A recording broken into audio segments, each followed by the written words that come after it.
क्या फ़खर ज़मान की वापसी हो रही है? क्या फ़खर ज़मान एक बार फिर से पाकिस्तान के टीम का हिस्सा बनने जा रहे हैं? और फ़खर ज़मान की जो ट्वीट वाली कंट्रोवर्सी है, उसका अंजाम क्या होगा? और फ़खर ज़मान क्या सेंट्रल कॉन्ट्रैक्ट वापस ले पाएँगे?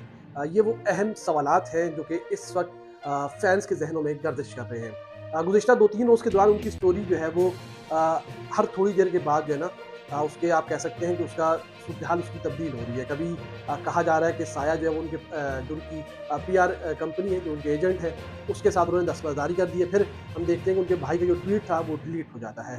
अब कहानी ये है कि पिछली कहानी सारी आपको बताया। अब मामला ये है कि पीसीबी को अंदाज़ा हो चुका है कि उन्होंने भी थोड़ा-सा थोड़ा नहीं बल्कि बहुत ज़्यादा पीसीबी भी एग्रेसिव हो गया था और फ़खर ज़मान के मामले को जितना फ़खर ज़मान ने पीसीबी को लाइट लिया था, उतना ही उससे कहीं ज़्यादा पीसीबी ने फ़खर ज़मान के मामले को लाइट लिया। मतलब फ़खर ज़मान की गलती है, बिलाशुबा गलती है। आप उसमें कह सकते हैं कि पीआर कंपनी ने उनको लिख कर दिया, जैसे भी दिया ट्वीट उनकी मर्ज़ी से हुआ है। अल्फ़ाज़ का चुनाव के ऊपर इख्तिलाफ़ हो सकता है लेकिन ट्वीट फ़खर की मर्ज़ी से हुआ है। दूसरी अहम बात ये कि फ़खर ज़मान ने उस ट्वीट को डिलीट नहीं किया। फिर पीसीबी ने जब उसके ऊपर एक्शन लिया तो फ़खर ज़मान को कहा कि क्या आप इसको डिलीट करें, वो डट के वो खड़े हो गए, उन्होंने नहीं भाई मैं तो नहीं करूँगा। तो उन्होंने पीसीबी को लाइट लिया, पीसीबी ने उनको लाइट लेते हुए उनको शोकाज़ किया, शोकाज़ के बाद उनका सेंट्रल कॉन्ट्रैक्ट फ़ारिग किया और उनको फिर टीम से भी फ़ारिग कर दिया। अब फैन्स का जब रिएक्शन देखा पीसीबी ने तो पीसीबी ने कहा यार इस बंदे को निकाल दिया है और लाज़मी सी बात है वो जो एक पीसीबी के अंदर एक माहौल बनाया गया था और वो माहौल बनाकर चेयरमैन के सामने फ़खर ज़मान को इस तरीके से पोर्ट्रेट किया गया, इस तरीके से बताया गया कि इससे बड़ा पीसीबी का नुकसान या इससे बड़ा पीसीबी का मुखालिफ कोई नहीं है। अगर फ़खर ज़मान को शोकाज़ नहीं किया गया, अगर फ़खर ज़मान को टीम से नहीं निकाला गया, पाकिस्तान टीम तबाह व बर्बाद हो जाएगी। लाज़मी सी बात है लास्ट डिसीजन चेयरमैन का था और उन्होंने उसके ऊपर जो है वो बोला ठीक है भाई कर दो। उन्होंने उसको शोकाज़ कर दिया, शोकाज़ के साथ-साथ उसको जो है सेंट्रल कॉन्ट्रैक्ट से फ़ारिग कर दिया। अब ये इत्तलात है कि पीसीबी को लग रहा है कि यार कि ये थोड़ा-सा हार्ड डिसीजन हो गया है, हार्श हो गया है। मतलब फैन्स को भी बुरा लग रहा है, फ़खर ज़मान ने भी बुरा बनाया। वो रिटायरमेंट की हद तक जाने का सोच रहे थे। तो अब पीसीबी कहीं न कहीं बीच का रास्ता जो है वो निकालने की कोशिश कर रहा है और फ़खर ज़मान से भी ज़राए बताते हैं कुछ राब्ते हुए हैं और इस मामले में पूरा जो किरदार है वो फ़खर ज़मान के साथ-साथ मोहम्मद रिज़वान भी निभा रहे हैं और दीगर 1-2 लोग भी हैं। फिलहाल उनका नाम नहीं लेंगे लेकिन वो लोग भी इस बीच मामले में बीच में उनकी इन्वॉल्वमेंट भी जो है वो शुरू हो चुकी है और इस मामले को किसी न किसी अंदाज में ख़त्म करने की कोशिश की जा रही है और एक आप कह सकते हैं कि किसी दोनों तरफ से अच्छा हो जाए।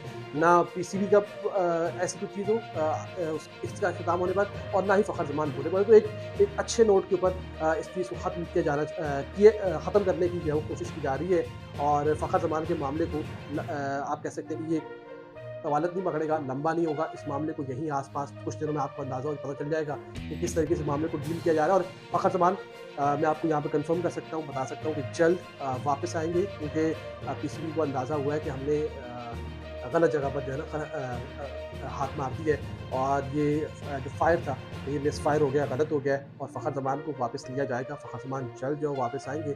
नकवी साहब गो के इस तरह के फ़ैसलों में, सख्त फ़ैसलों में तो वो हिचकिचाते नहीं हैं फटाफट जो मतलब फ़ैसला कर देते हैं, चाहे वो कोई भी कितना ही बड़ा खिलाड़ी, कितने ही बड़े मामलात हों। लेकिन बाज़ औक़ात आपको चीज़ों को देखकर, सोचकर, समझकर फ़ैसले करने होते हैं और वो जो उनकी आउटकम्स हैं, उनको देखना होता है कि अगर आप ये फ़ैसला करेंगे, तो उसके आउटकम्स क्या होंगे, उसका रिज़ल्ट क्या होंगे, उसके नताइज क्या निकलेंगे और आगे जाकर क्या चीज़ें इन फ़ैसलों के ऊपर जो असरअंदाज़ होती है और आपके मामलात के ऊपर या आपकी क्रिकेट के ऊपर कितने ज़्यादा असरअंदाज़ होंगे। तो शायद नकवी साहब ने भी नहीं सोचा उन जो डायरेक्टर साहिबान हैं जिन्होंने पूरा एक माहौल बनाया फ़खर ज़मान के ख़िलाफ़ क्योंकि उनको अपनी टसल थी और वो ज़ाती तौर पर जो है फ़खर ज़मान से टसल लेकर बैठे हुए थे क्योंकि फ़खर ज़मान ने उनको बीच चौराहे में वो कहते हैं ना कि बस वो कर दिया था।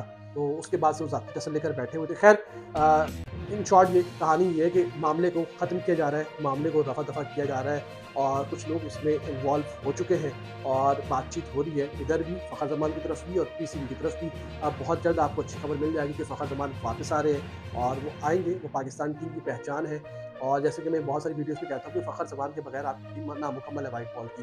फ़खर ज़मान मुमकिन तौर पर कप्तान भी थे। अगर ये ट्वीट ना होता शायद हो सकता है वो कप्तान ही बनते। अब एक कहानी ये भी है कि ये ट्वीट जानबूझकर उनसे करवाया गया कि उनकी कैप्टेंसी वाला मामला जो है वो डामाडोल हो जाए, ख़राब हो जाए और रिज़वान जो कैप्टन बन जाए। ये एक कहानी भी इस वक़्त खिलाई जा रही है लेकिन हमारे पास इसकी कोई कन्फर्मेशन नहीं है। तो इसलिए हम इसको ना तो इसकी तस्दीक कर सकते हैं, ना हम इसकी तरदीद कर सकते हैं। तो ये कहानी भी एक चलाई जा रही है। बहरहाल फ़खर ज़मान भी वापस आ रहे हैं और बहुत जल्द आपको खुशखबरी मिलेगी कि फ़खर ज़मान वापस पाकिस्तान टीम का हिस्सा होंगे।